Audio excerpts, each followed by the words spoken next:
Bonjour les traileuses et les trailers. Dans cette vidéo, nous allons voir en détail si cette paire de chaussures est faite pour vous ou non. Avant de commencer, je vous rappelle que vous avez le lien de la chaussure dans la description avec un code promo de 15% pour ceux qui seraient intéressés. Dans le domaine du trail, les performances d'une chaussure se mesurent à sa capacité à conjuguer légèreté, accroche et dynamisme. Hoka, déjà reconnu pour son emblématique Speedgoat, s'est imposé comme un acteur incontournable du secteur.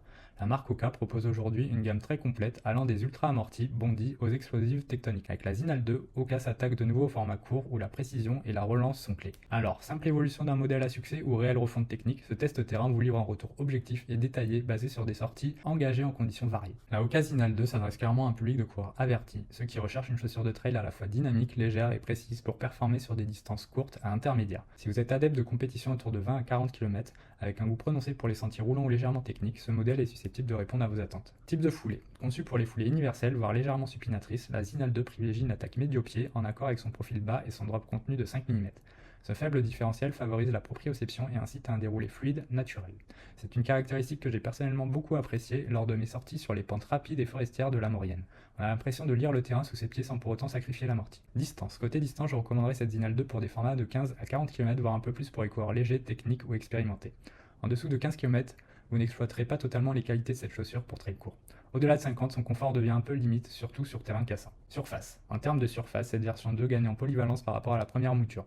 Elle reste optimisée pour les sentiers compacts, mixtes ou meubles, mais s'adapte également aux portions caillouteuses ou racineuses grâce à une semelle revue et corrigée. En revanche, je la déconseille pour des terrains très techniques ou alpins, notamment à cause de sa protection avant-pied limitée. Drop. Le drop de la Ocasinal 2 est de 5 mm avec une hauteur de semelle de 30 mm au talon et 25 mm à l'avant-pied pour la version homme. Ce drop modéré favorise une foulée naturelle et dynamique, offrant un bon maintien entre amorti et réactivité. Les caractéristiques techniques de la Hoka One Zinal 2. En découvrant la Hoka Zinal 2, je dois reconnaître que le travail réalisé sur l'aspect technique est impressionnant.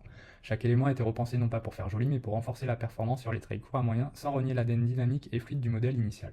Voici mon retour détaillé basé sur plusieurs sessions d'essai sur terrain forestier rocailleux humides, notamment dans le massif de la Maurienne. Design. La Hoka Zinal 2 se distingue immédiatement par sa silhouette affûtée, l'empeigne est plus resserrée, plus athlétique et l'ajout d'une mini-guêtre intégrée thermocollée au reste de la tige n'est pas un gadget esthétique, elle empêche efficacement l'infiltration des débris.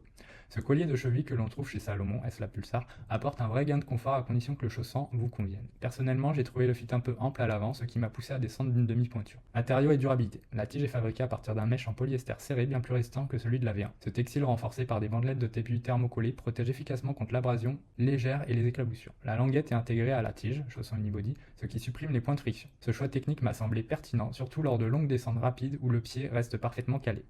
Adhérence et accroche. La plus grande avancée selon moi concerne la semelle extérieure.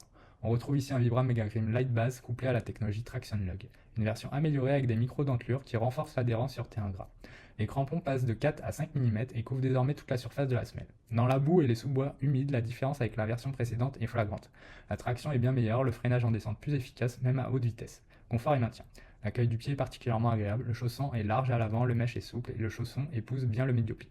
Cela dit, comme d'autres testeurs l'ont souligné, le maintien à l'arrière reste perfectible. Sur des portions très techniques, j'ai constaté un manque de verrouillage du talon, ce qui entraîne une perte de précision dans les appuis. Un renfort structurel à ce niveau serait bienvenu pour une prochaine version. Amorti et dynamisme. La semelle intermédiaire abandonne la mousse ProFly au profit d'un EVA infusé plus moelleux mais aussi plus dynamique. Avec une hauteur de semelle de 30 mm au talon, on conserve un bon amorti sans excès. Le retour d'énergie est intéressant, notamment sur les relances. Ce n'est pas une chaussure de confort extrême, mais le dosage entre rebond et proprioception est bien trouvé. J'ai apprécié ce compromis lors de séances rythmées en montée sèche.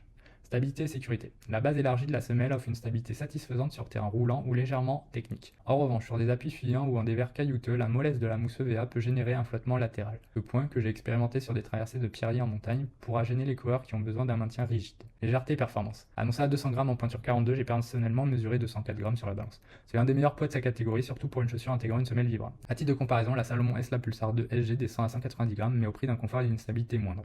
Ici, Hoka a trouvé un très bon compromis. Rapport qualité-prix. À 180 € prix catalogue, la Ocasinal se place dans le haut de gamme des chaussures de trail court. C'est un tarif que je justifiais à condition de correspondre au profil de coureur visé. En effet, ce modèle est pensé pour la performance, la légèreté et la précision. On y retrouve des technologies premium comme le Vibram Megagrim Light Base ou une tige unibody thermocollée rarement disponible sur des modèles plus abordables. En revanche, si vous cherchez une chaussure de trail pour des sorties tranquilles ou si vous avez besoin d'une protection accrue, mieux vaut s'orienter vers une Hoka 44 ou une Salomon Sunstride 5, souvent mieux adaptée à un usage polyvalent. Comparatif avec d'autres modèles de chaussures de trail. Lorsque l'on s'intéresse à la Hoka Zinal 2, il est pertinent de la situer dans son environnement concurrentiel. Que ce soit chez Hoka ou chez d'autres marques spécialistes du trail, plusieurs modèles rivalisent sur le segment des chaussures rapides destinées au format court à intermédiaire. Voici selon moi les comparaisons les plus utiles. la Hoka Zinal 2 contre la Hoka Torrent 4. Modèle polyvalent par excellence, la Hoka Torrent 4 offre plus de protection et de stabilité que la Zinal 2, tout en restant relativement légère, 260 grammes en taille 42. Moins dynamique mais plus rassurante en termes techniques, elle conviendra davantage aux coureurs recherchant un compromis entre confort, accroche et sécurité. Hoka Zinal 2 contre Hoka Tecton X3. La Hoka Tecton X3 vise la performance pure sur moyenne à longue distance. Dotée d'une double plaque carbone parallèle, elle est plus rigide, plus protectrice, mais aussi plus exigeante. Elle pèse environ 237 grammes, mais offre un amorti supérieur et une propulsion plus marquée que la Zinal 2, moins agile sur terrain serré. Et j'ai comparé la Hoka Zinal 2 contre la Hoka Mafate Speed 4. La Hoka Mafate Speed 4 s'adresse à un public orienté ultra trail recherchant un amorti massif, une stabilité renforcée et une excellente accroche sur terrain technique.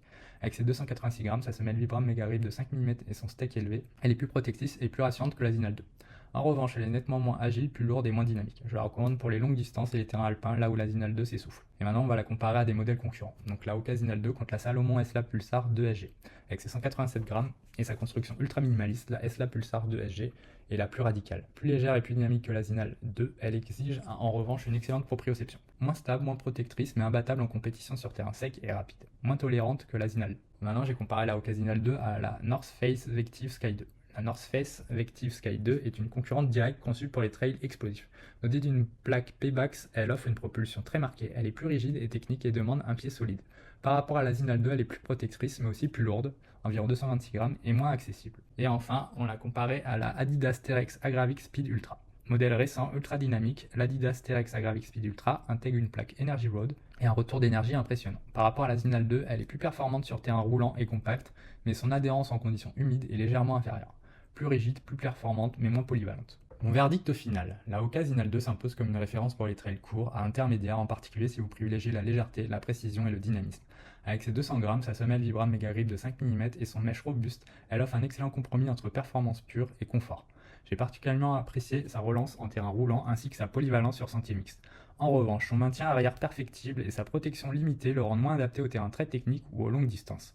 Elle conviendra donc avant tout aux coureurs légers, rapides ou expérimentés en quête d'efficacité sur format compétitif. Hoka réussit ici une évolution intelligente plus qu'une simple mise à jour en élargissant l'usage du modèle sans en dénaturer l'esprit. Une chaussure performante qui complète parfaitement la gamme Hoka aux côtés des Speedgoat, Torrent et Tecton X. À la suite de nos différents tests, nous lui avons attribué la note globale de 4,3 sur 5. Pour le confort, nous lui avons attribué 5 étoiles sur 5, adhérence 5 étoiles sur 5 et protection et maintien 3 étoiles sur 5. Je vous rappelle que vous avez un code promo dans la description de 15%, donc n'hésitez pas à en profiter pour votre prochain achat. A bientôt pour une prochaine vidéo, au revoir.